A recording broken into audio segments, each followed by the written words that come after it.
So we had all different plans of what kind of episodes we want, what kind of characters, and we've got this crazy old random lady who appears everywhere, basically, which is hopefully gonna make the show a bit funnier.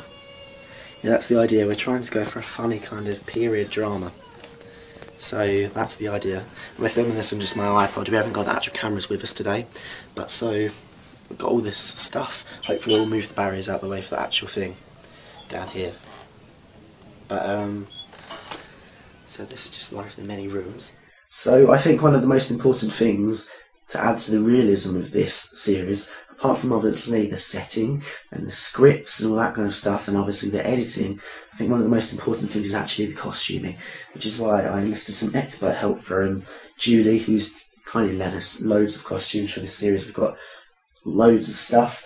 This is in her Les Mis set, or Les Miserables set from the West End musical and the show, and so I borrowed her costume set because it's also a kind of, as she's also described it, peasanty, and that's what we've gone for with this.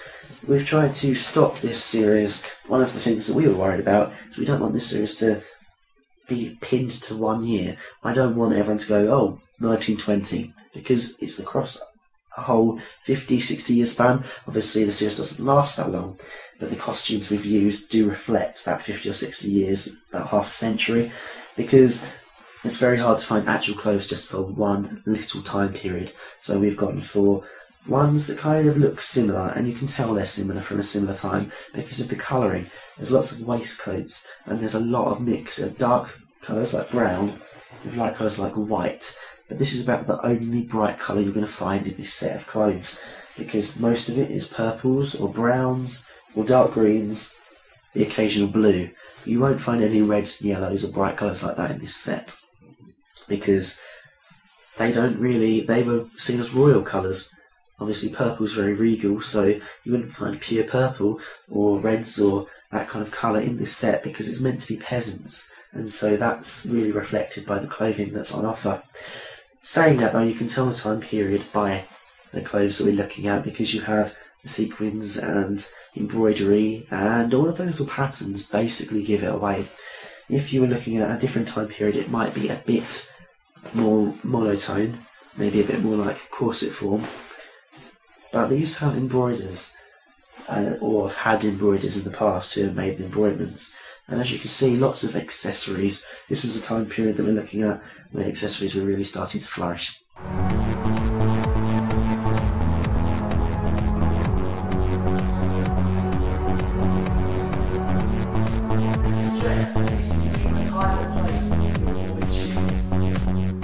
Why did you choose to get involved? Well, Gregg asked me, and he's a good friend of mine, and I thought it sounded really fun, and it's a chance to get out of the house, I suppose. And the script looks really good, and I like my character, and it's a really nice environment as well. Like the scenes that we can use are really fun as well. Like it's a really good set. We have loads of really cool houses and the church and the outside, and it's really nice here. So. Who's been your favourite person to work with? Oh, I like everyone. Oh, I don't know. Jamie's very thorough on the camera work. He keeps asking me to do all these different shots and different angles, so he's pretty good. And Gregg is obviously like organising everything, so he's pretty fun to work with as well, because he's very organised. He knows exactly what's happening at every time. So yeah, they're fun. I want to write a script for something like this in the future. It would be really fun, but I don't think I'll be very good at it.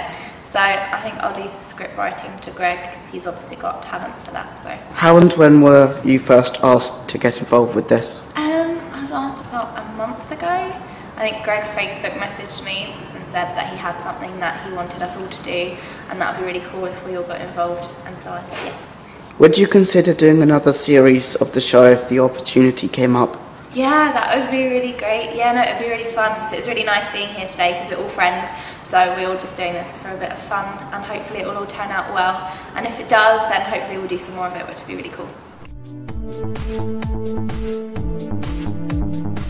So we're just looking for a place to film, aren't we? Yeah. What's down here? Wow. There's not much going on, to be honest. Exterminate! Exterminate!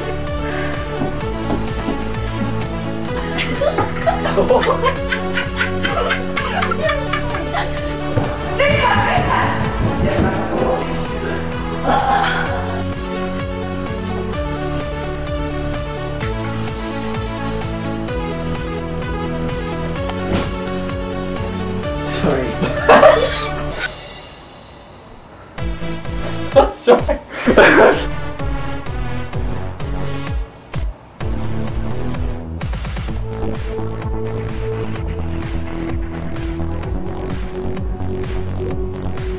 Stop me.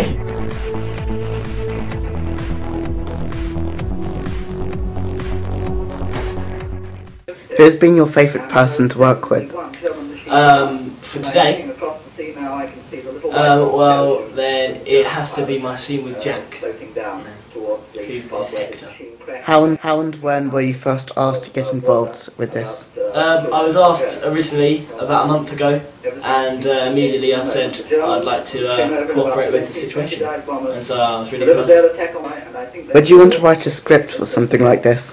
I think I'd like to help out with something like this in the future. I think it would be a good experience. Would you consider doing another series of the show if the opportunity came up? Definitely, yeah. I think this has been a really good experience for me, and I've watched really well with it. Yeah. I thought during this clip and the next one it was a good time to give you some background commentary on filming, so that's what I'm going to do right now for you. I just wanted to take this chance to say thank you to Ken Life for allowing us to use the sites at their museum, because as you can see, the locations that we used that were available were really good, so I'm glad that they allowed us to use that, and thank you very much. Now, as you can see from this clip, the way we chose to film this episode was we did it line by line, so I'd read out the line, then I'd film the character saying it, because that way no one had to learn any lines and it made it easy to film.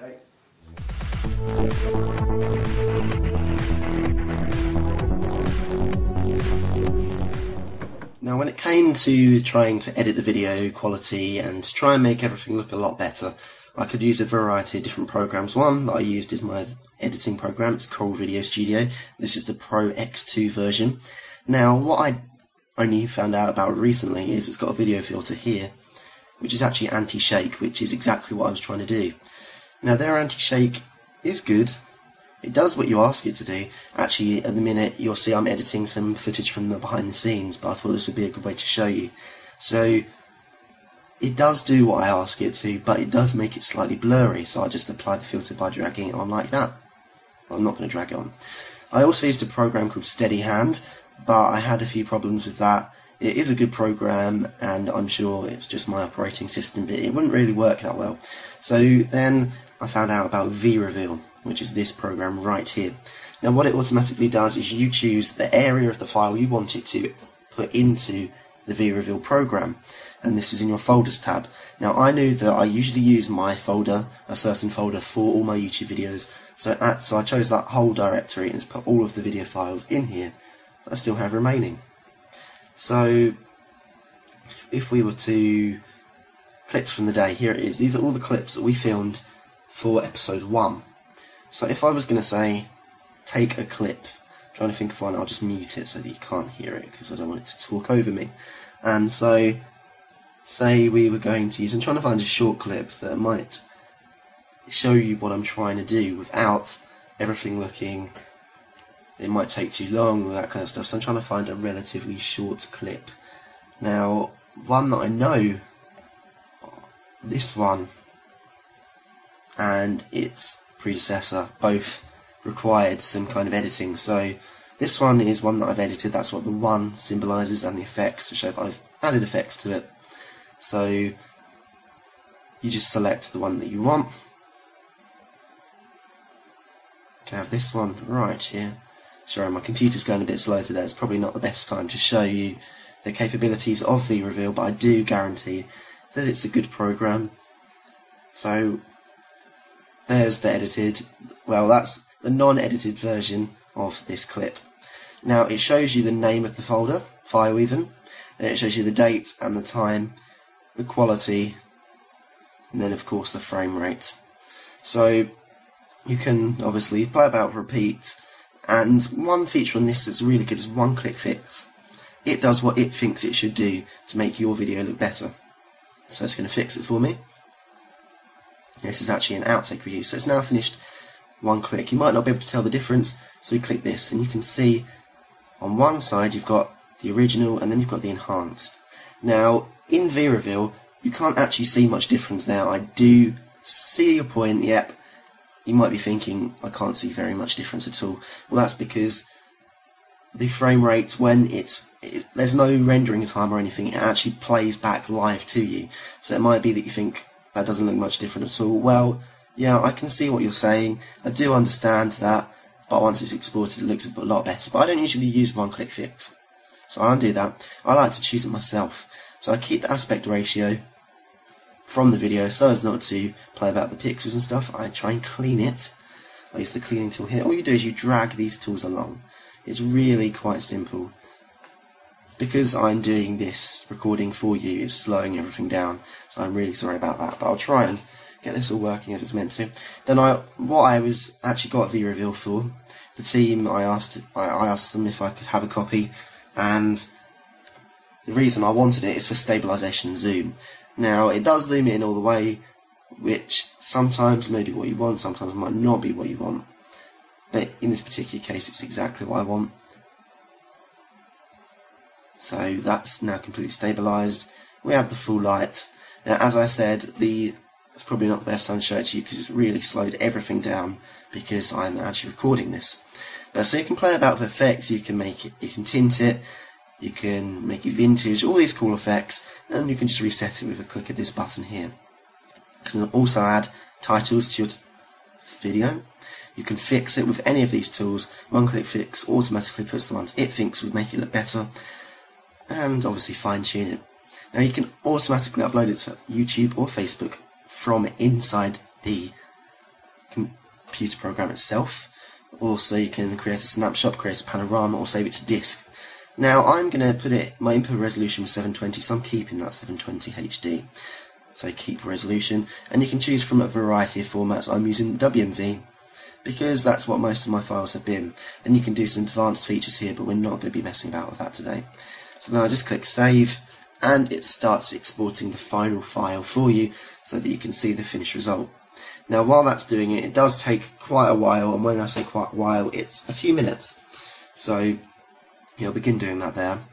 Now you can keep playing about here, and the good thing about this program is that I switch here and it stays here so that I can see exactly what it's doing, which I like because I like to be able to see the progress without having to keep switch between. If that wasn't enough behind the scenes footage for you, I, Final Ninja Dog, have done some more for you. So just click on this vlog here, or click on this vlog here. If you want some more proper behind the scenes with interviews, the actors on set, and some bloopers, just click here. And you can also subscribe to me right here for more behind the scenes footage. We hope you enjoyed the film and the behind the scenes. Bye.